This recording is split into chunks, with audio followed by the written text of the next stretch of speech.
Good evening, everybody. I'm your host, Kenny Rouche, and I want to say to you, as you're coming on, welcome to the conversation. We're so glad you're here with us. Welcome to tonight's conversation. It's going to be a great one. You're going to be glad you're here. Do me a favor and call a neighbor, call a friend, tell them to tune in. It's going to be a great conversation. So, to all of you, I want to say welcome. So glad you're with us. Welcome to the conversation.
So, again, I want to say good evening to all of you that's here tonight.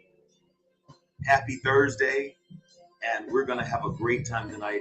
I'm so glad you're with us. And do me a favor and share this on your social media page if you don't mind, and invite your friends and your family to hang out with us tonight. And I think you'll be so glad you did. So, we're going to get ready to go into our conversation in just a minute, but I want to introduce our special guest that's with us tonight. I'm so honored that he's here, and you're in for a treat tonight. I want to tell you who this gentleman is. He's actually the president and CEO of Union Mission right here in Savannah. And I'm so glad that he took time out of his busy schedule to hang out with us tonight to tell us what's going on around Union Mission and some of the other great things that they're doing. But anyway, without any further delay, I want you to welcome to the conversation our special guest for tonight, Mr. Michael Trainer, President and CEO of Union Mission right here in Savannah. So let me start off by saying good evening, sir, and welcome to the conversation. Thank you, Pastor. I'm very pleased to be here with you tonight. And I loved all the jazz before we got started. That was fantastic. Thank you. Thank you. I like to, that's a friend of mine out of Atlanta. He's one of the great saxophonists that I have met over the years. And so I always like to share his music and just introduce people to Jeff Sparks. And he starts off most of our conversations, such as tonight. But I want to say again, welcome you and thank you for coming to talk to us tonight. It's so great when I heard about all the things that you're doing, especially through Union Mission. and I thought it would be so great to have a conversation. So again, thank you so much. How are you doing tonight? I'm doing great. It's been a great day today, and we're helping a lot of people. And so, when every victory is cherished, and getting people to housing is what we're about. And so, we've had another great day today, and meeting the challenge. That's good. I wanted to just jump in and ask you a few questions. When I hear about Union Mission and, well, I guess by me being in church my whole life and being around churches, I've always heard about missionaries. And a lot of times missionaries will travel to other places, other countries perhaps, and offer aid to families in other countries who are war torn or uh, hurricanes or whatever. But when I look at so many of the people that you help and the programs that you offer, I see a similarity between the missionary work that many churches do in other countries and what you do right here in Savannah. Do you see that connection as almost like a missionary type of work that you do here in the city? Well, yeah, because it's a vocation and calling, right? And working with the homeless is can be challenging, and the people that we deal with every day come with different needs and things that we need to help address to get those folks back stable on their feet. And it can be a thankless job, in terms of the way people look at what you're doing, but you really, you're working with the least and the last among us and the lost among us. And, that's very satisfying to be able to, work with these individuals to, promote an environment where there's hope, there's compassion, where you're making an impact and you're focused on what their needs and their desires are, and they're treated as, with dignity, and they're people that have, needs just like anybody else who has a lot, and so we need to treat them the same, and we need to be in a position of being supportive of these individuals to help them get back on their feet. So yeah, it's a calling, and it's a mission at the end of the day, right? It's a mission in our minds, get people back to stable housing, but there are a lot of things that make that happen, right? And so, and I give a credit to a lot of to our team. Not a lot of them, but our team, because our team is essential. They're dealing with these individuals on a day-to-day basis, and the stories are gut-wrenching. They're difficult, and they do it with such enthusiasm, and such care, that they make such an impact that makes such a positive difference.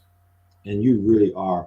I was thinking about you and being the CEO of this huge company, and I was doing just reading some of the things that you're involved with, including the United Way and Rotary Club and American Red Cross and Step Up Savannah, Anti-Poverty Initiative.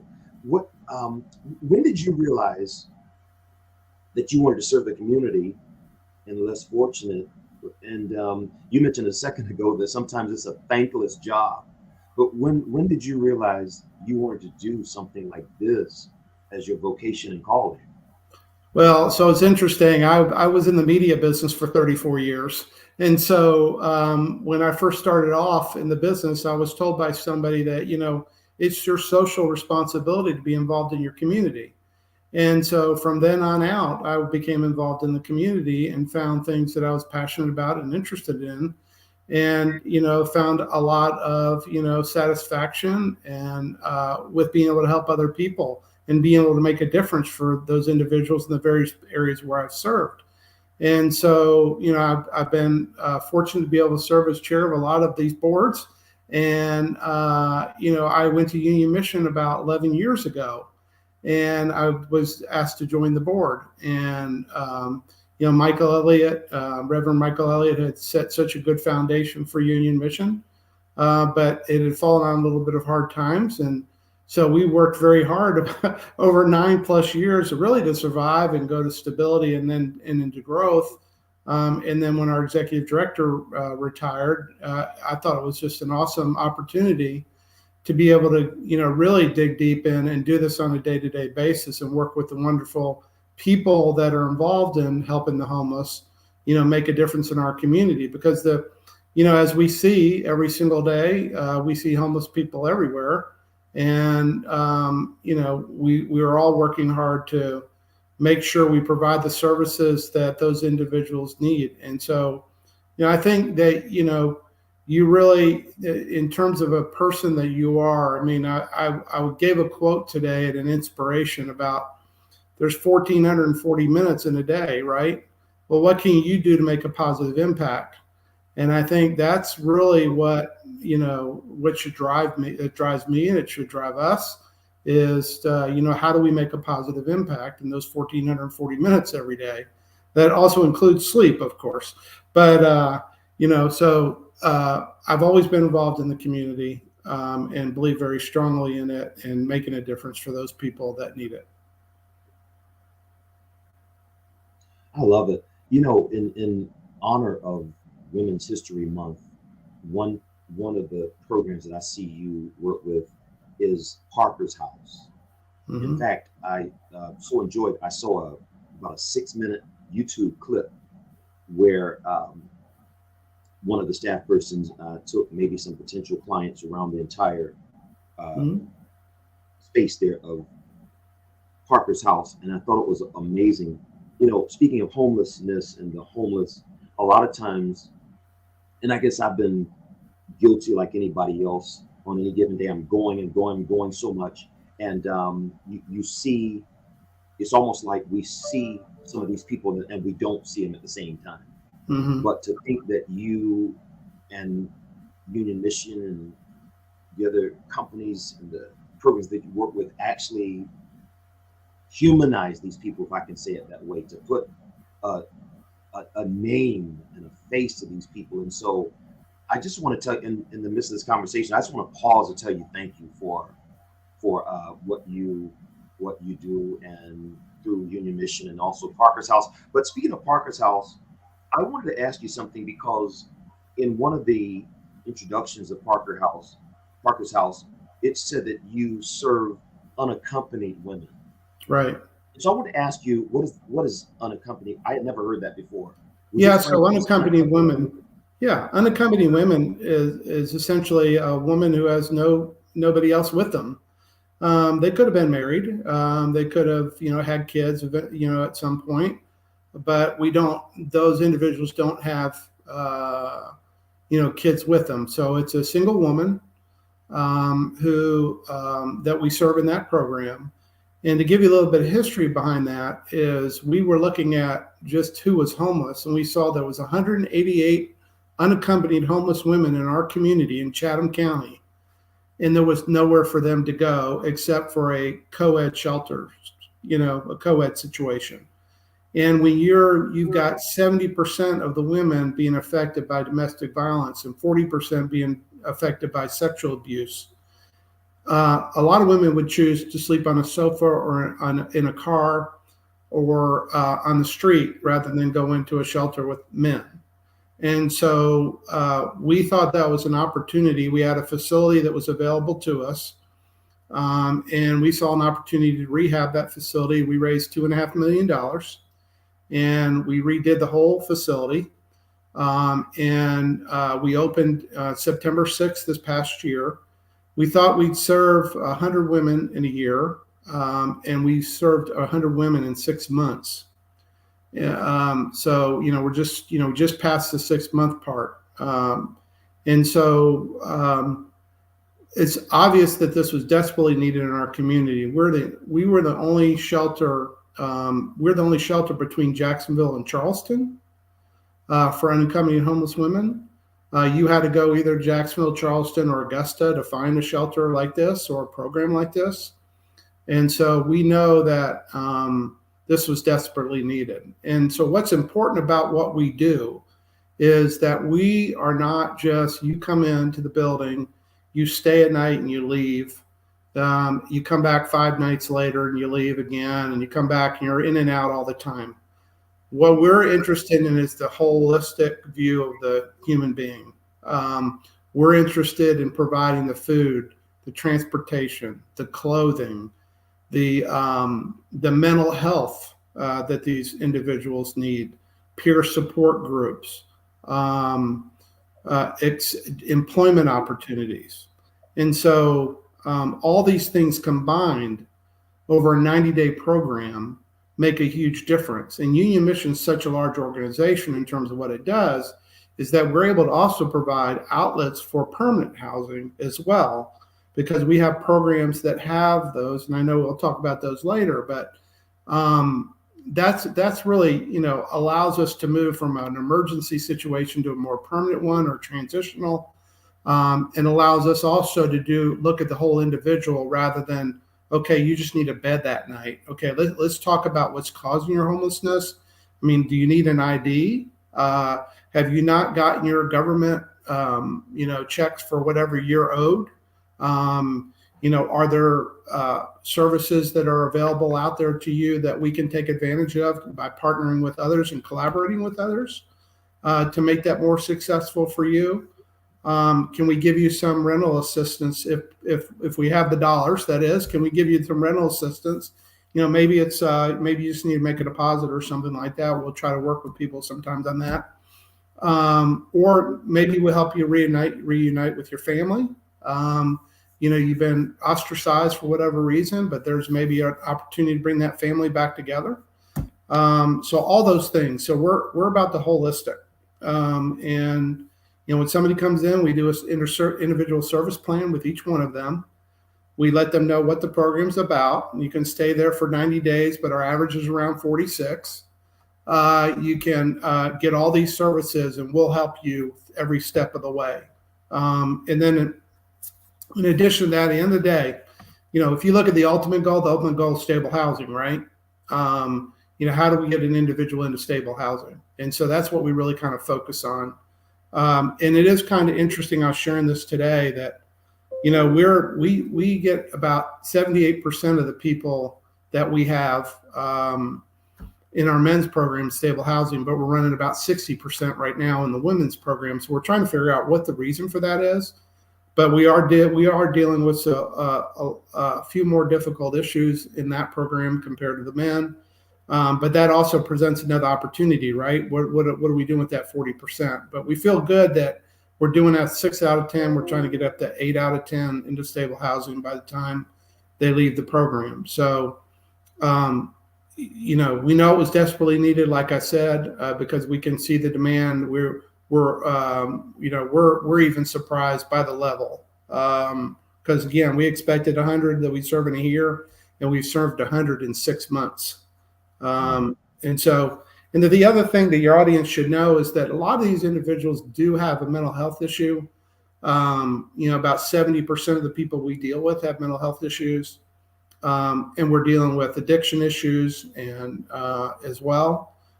So those partnerships that we have are extremely important, like Recovery Place and Gateway and folks like that.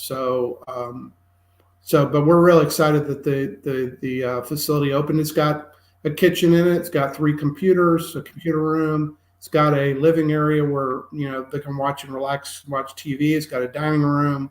It's got a learning center, and it's got 16 bedrooms. Each one of those has 2 beds in it, connected to 4 beds to a bathroom. So it's got 8 full bathrooms, and et cetera. So we're really excited about it and the difference it's making already.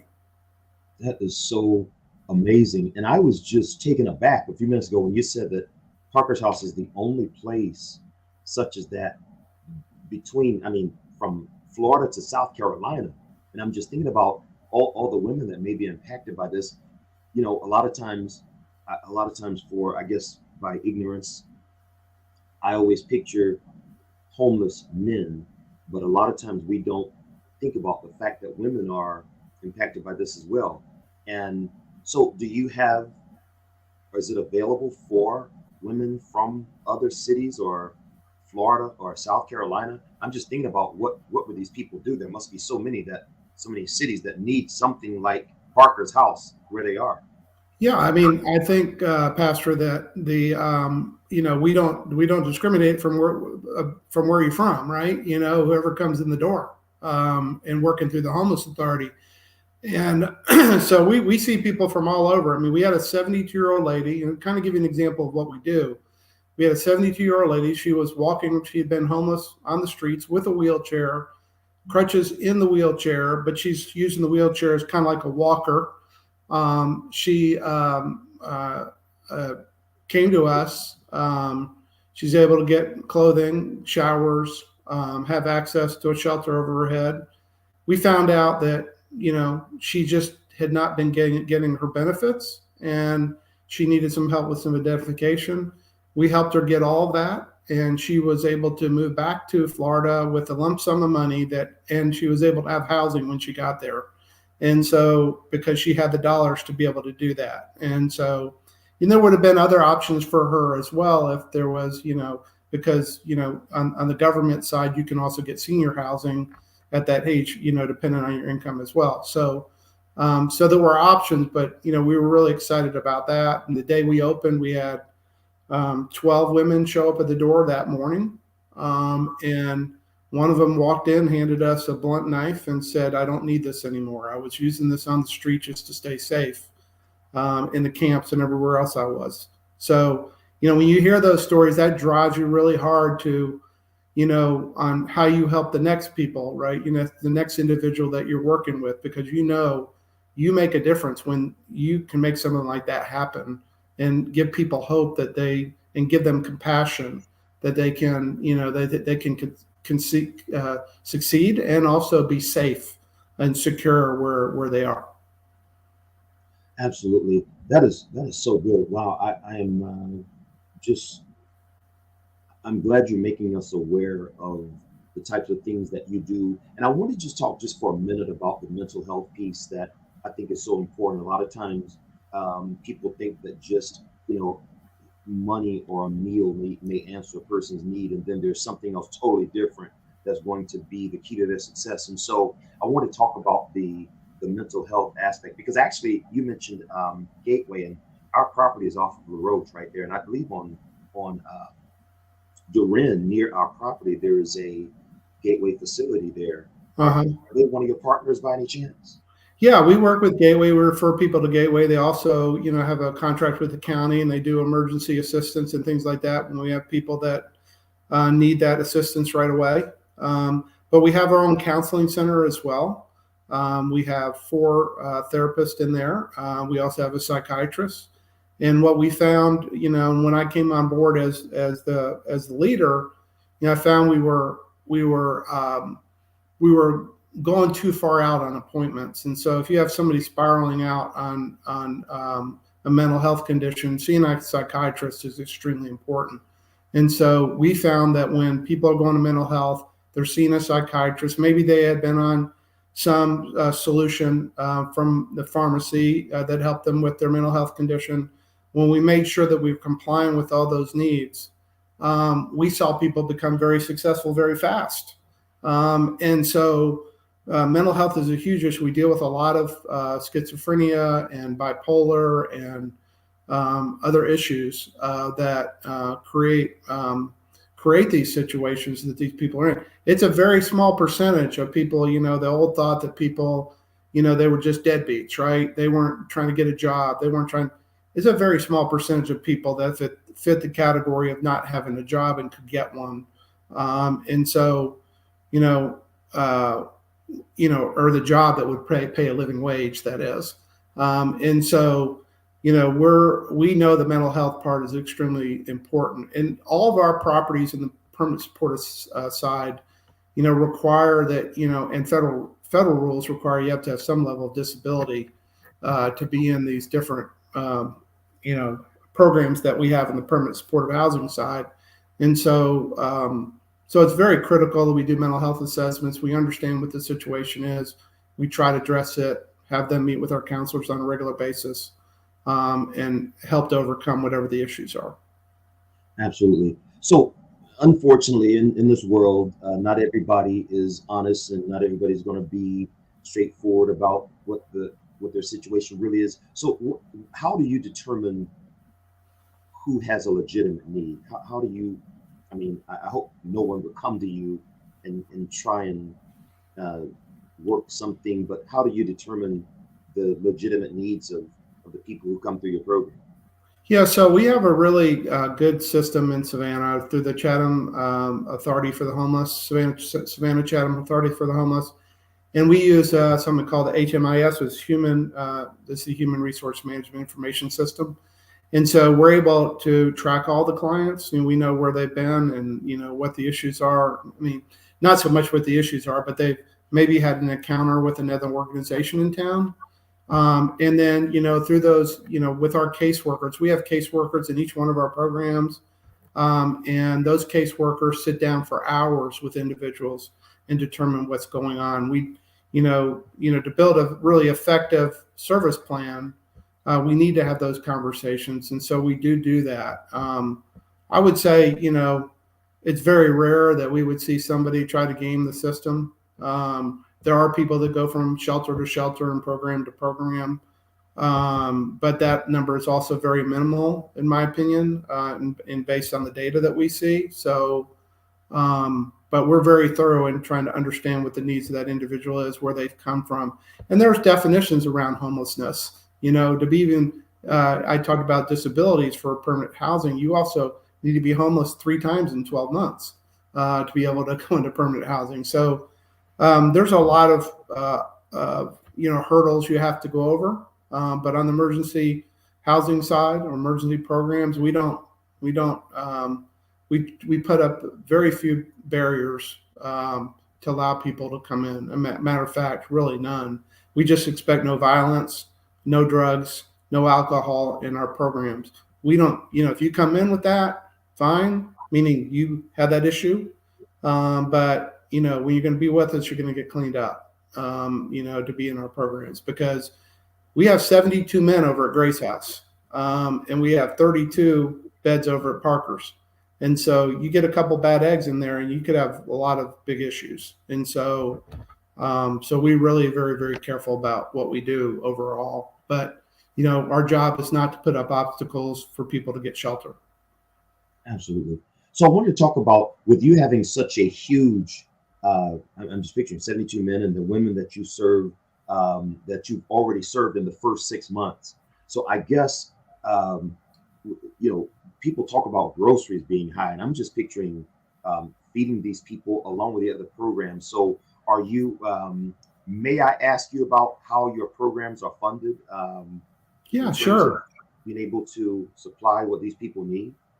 Yeah. So, we're open book on that. And so, typically an organization like us would be heavily funded by the government. And we do get pretty substantial government funding, but we're right now running about 40% of our $5 million a year budget, private donations, and 60% from government. And our emergency housing programs are primarily privately funded because the federal government doesn't believe in funding those to a great extent. They want people in housing as fast as possible. Unfortunately, Savannah doesn't have enough housing to be able to do that. So we have to do a lot of private fundraising to be able to keep those programs operating at the level they need to be. So we work with foundations and churches and individuals and companies. We do a special event called Raising Hope, and we bring in speakers to talk about homelessness to understand what the issue is.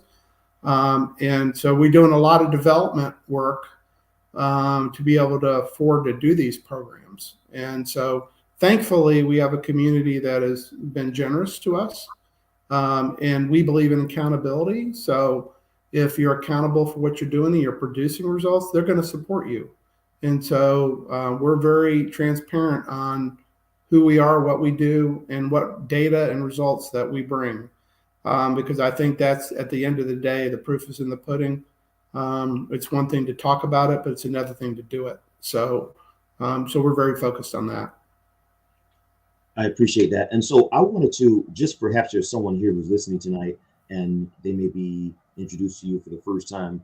I just wanted you to go over just a list of, and we've talked about some of these already, but just an overview of the programs that you offer for women and even for the men, because I guess I focus more so on the women, speaking of Parker's House, but then you mentioned the men as well. So would you just give us just an overview of the programs that you are in touch with or that people can come in contact with through through your organizations, please? Sure, sure. So we kind of break it down into two, categories. One is emergency housing programs, and the other one is permanent supportive housing. And all of those programs have the same wraparound services: food, transportation, clothing, job assistance, job placement, job skills, all that stuff, mental health counseling. So on the emergency housing side, we have Grace House for Men. In that program, we have returning citizens from the prison system.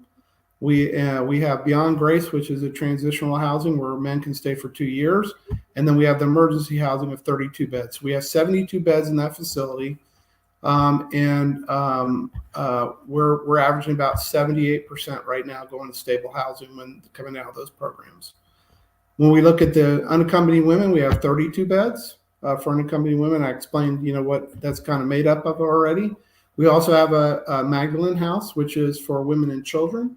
We have 20 beds there, so 6 family suites. So we've had a family with a mom with 8 kids, etc. So that stays pretty full. We're running over 90% stable housing with individuals coming in that program. And when you look at jobs, about 60 some percent of the men at Grace House are employed, and the same at Parker's House right now. So, and then in addition, we opened Parker's in September, and then we opened a day center on December 1st. So we've been busy. And our day center enables people to come off the street, come in, get 2 meals a day, and then get a snack at 3:00 in the afternoon before the day center closes. And we're serving about 2,200 to 2,500 meals a month right now. Unduplicated numbers, about 118 in December, over 120 unduplicated individuals, but over 800 service touches during the month. So we've been extremely busy with that and adding that program. And then when you move to the permanent supportive housing side, we have an apartment on Middle Ground Road that you probably have seen, but maybe not knew it was us. It's at come around the bend, coming from Abercorn Street near Best Buy, and you'll see apartments or white buildings with blue shutters and blue roofs. And we have 48 apartments there, single room only, 1, 2, 3 bedrooms.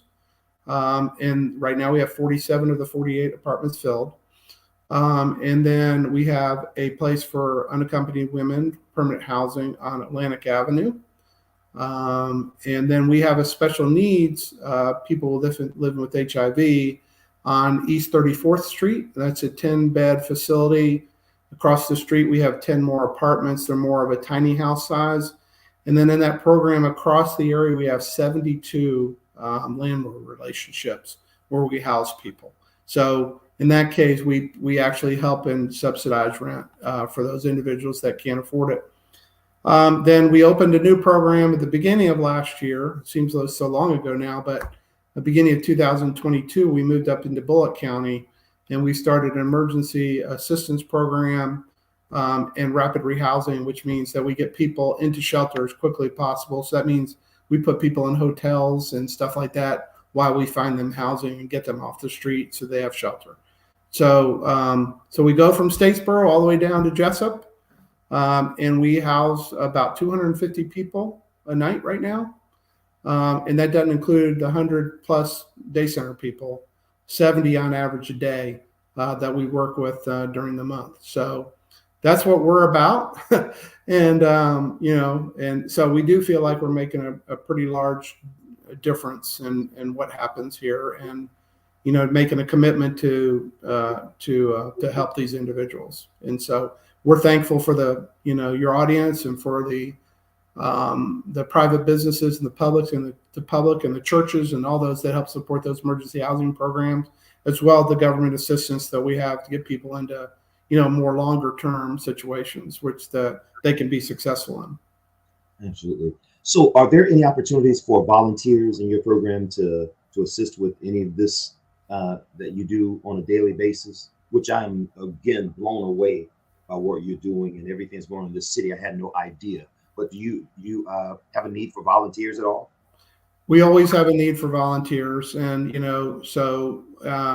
unionmission.org is where we kind of list those opportunities. But They're the hard work jobs like landscaping and things that fixing things in our facilities.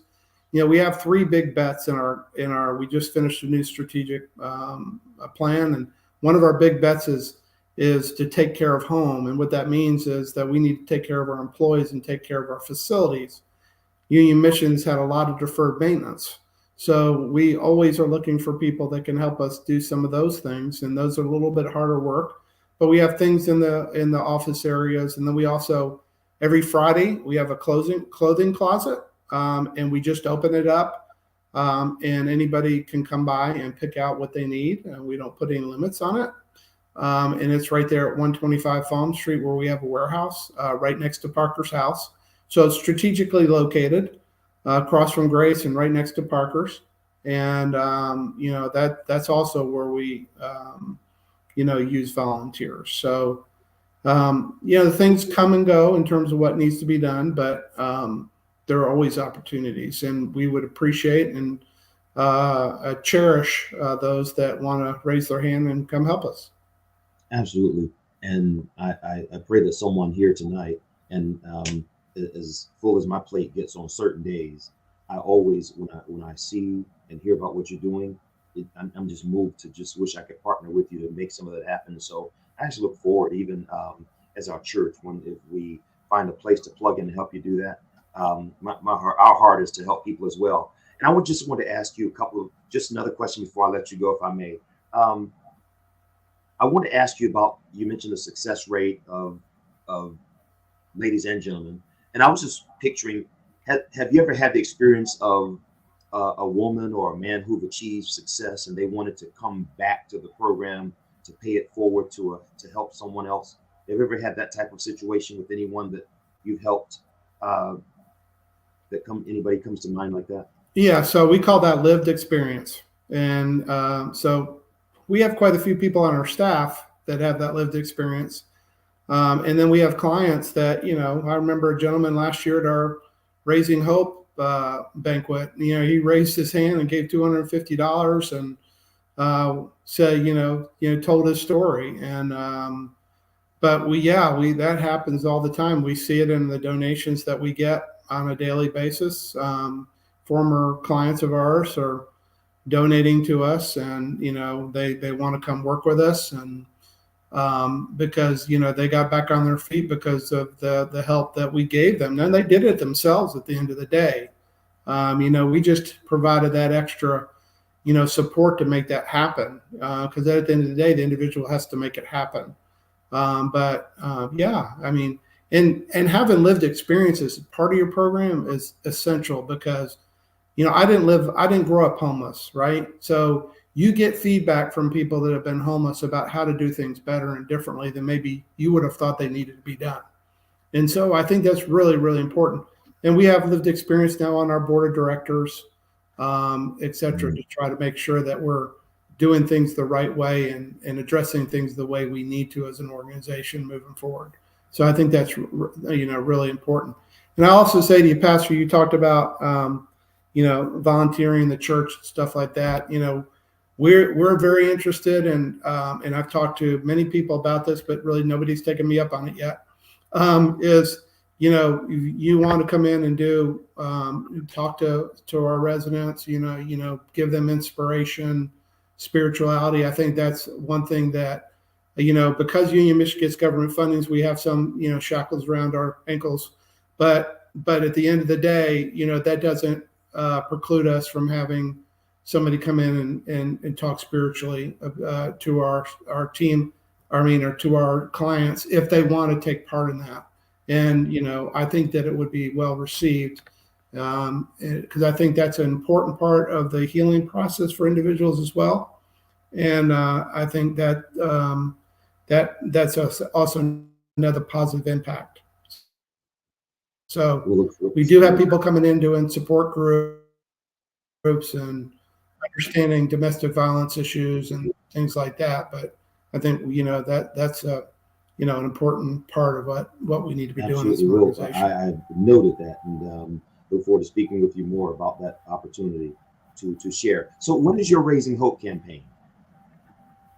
So we have our event on June the 6th. Oh, wow, it's coming up. It's at it's at Savannah Convention Center.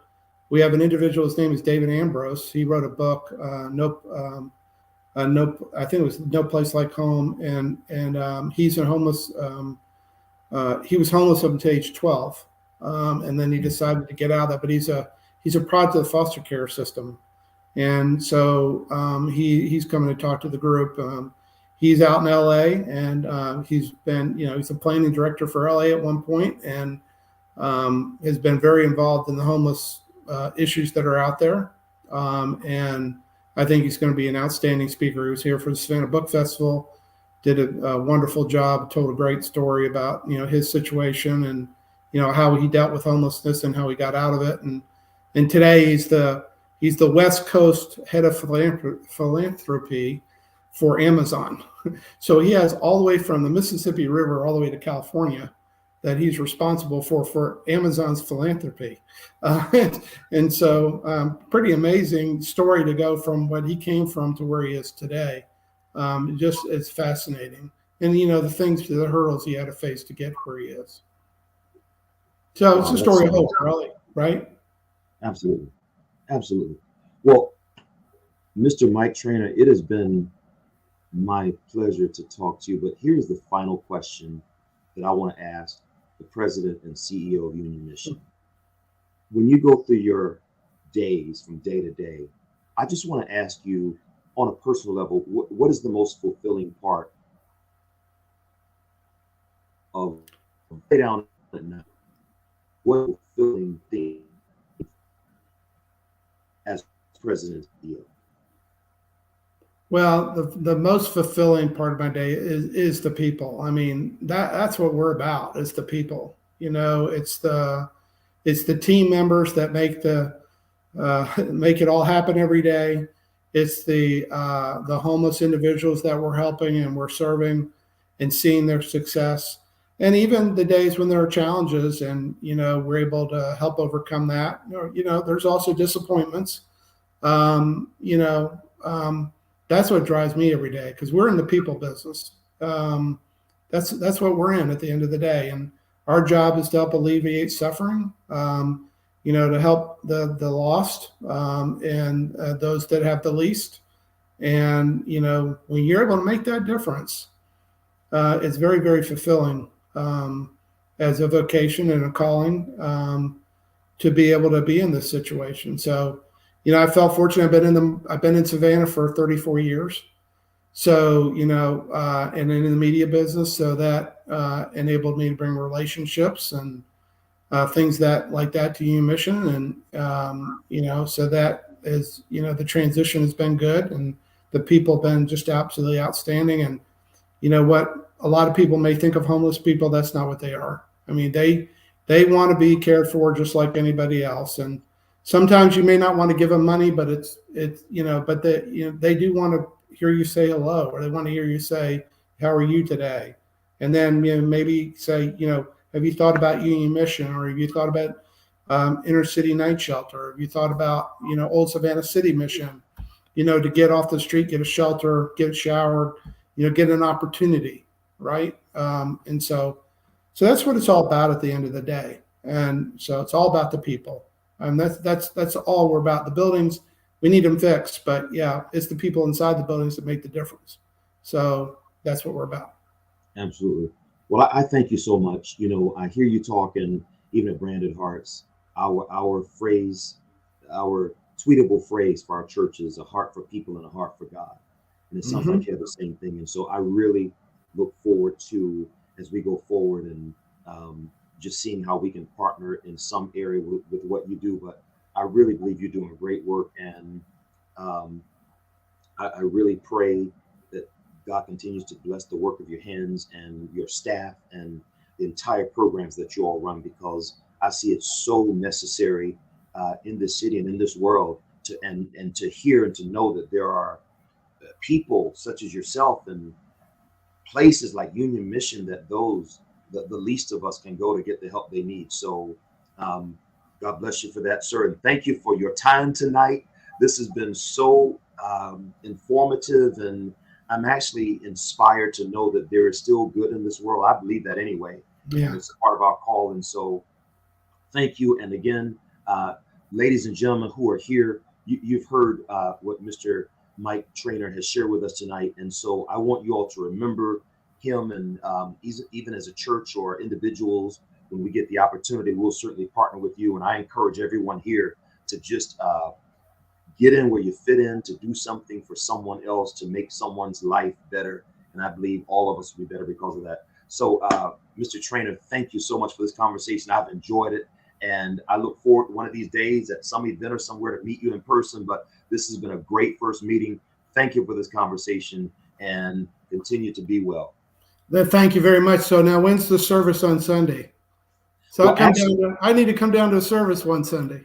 Listen, we want you to come this week. We're actually we're virtual this Sunday because they're about to build our building. We've been doing drive-up services on our property. Okay. And so the builders are actually, they just cleared the trees and the foundation is going to be going That's soon. great. But I look forward to the day where we will invite you to a Branded Hearts worship experience. We would love to have you come worship with us, and you're more than welcome.